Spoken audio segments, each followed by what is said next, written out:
It has been a wild decade. People left the left, left the right. Independents moved to the left and the right.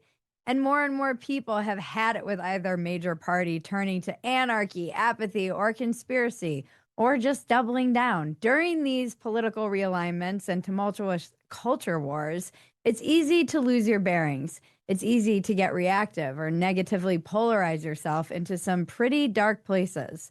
I've joked that this entire culture feels like we are in the movie Inception without a totem. How do we know what's real? How do we know what's important? What fights are worth fighting? During my most intense moments of political homelessness, people would ask me how I stayed grounded. And to be honest, I'm not sure that I did. I came from the left, and so a lot of what I thought were my politics turned out to be emotionalism masquerading for truths. It was disorienting to feel like I had no clear idea what I valued or believed.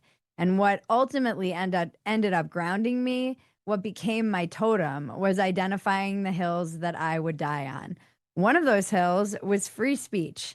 Everything flows from there. The founders made it Amendment number 1 for a reason. Freedom of speech allows us to have freedom of thought. As restrictions on what is acceptable speech spread, we begin to question our own thoughts.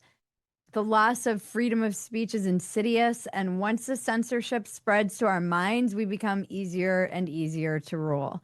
We stop allowing certain thoughts. We start self-censoring. We saw a lot of this over the past decade. We stop questioning, and a part of us and our vibrant society dies.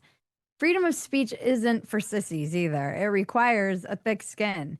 You can have freedom of speech or you can have safetyism, but you really can't have both. In the name of political correctness and under the guise of hate speech, this foundational freedom has been under attack. We take for granted how free we are in the West, and America is unparalleled in its commitment to letting every dumbass have a voice. That's not the case everywhere else. This week, comedy writer Graham Linehan was arrested at London Heathrow Airport on suspicions of inciting violence. He was returning from a trip to America when 5 police officers pulled him off the plane and detained him for tweets he posted on X in April. We'll post a link to his story in the description below. Here's what he tweeted. If a trans-identified male is in a female-only space, he is committing a violent, abusive act. Make a scene, call the cops, and if all else fails, punch him in the balls. Obviously, it's a joke. He's not actually telling people to nut punch men dressed as women. If anything, he's calling out violence, the predatory behavior of some men who have found their way into women's private spaces. So what was his crime? He expressed himself and his words hurt people's feelings. Even more chilling, he tweeted that while he was in America on an American-based social media site. Even hate speech is protected here. Offensive and hurtful speech is protected. Jokes, rumors, satire are all protected alongside religious beliefs. And yet he is still being punished in the UK for his tweets here.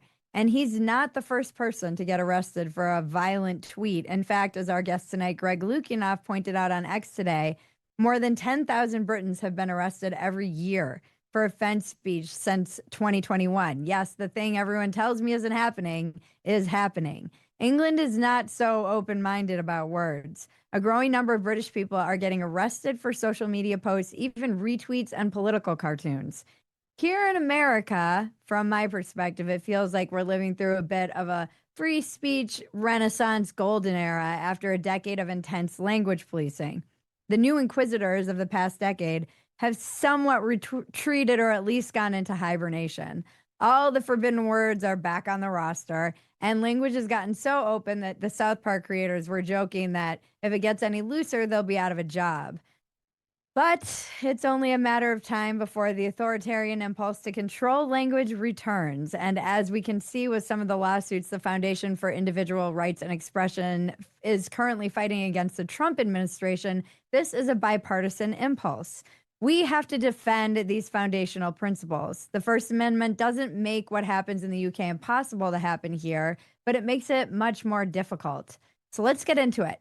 My guest tonight is Greg Lukianoff, president of the Foundation for Individual Rights and Expression, FIRE. He's a First Amendment expert, and he co-authored The Coddling of the American Mind with Jonathan Haidt, which is a great book about how safetyism has turned college campuses into an anti-free speech commune, into anti-free speech communes full of jumpy radicals. So let's test the limits of our God-given right to say whatever crazy shit we can think of and get into it.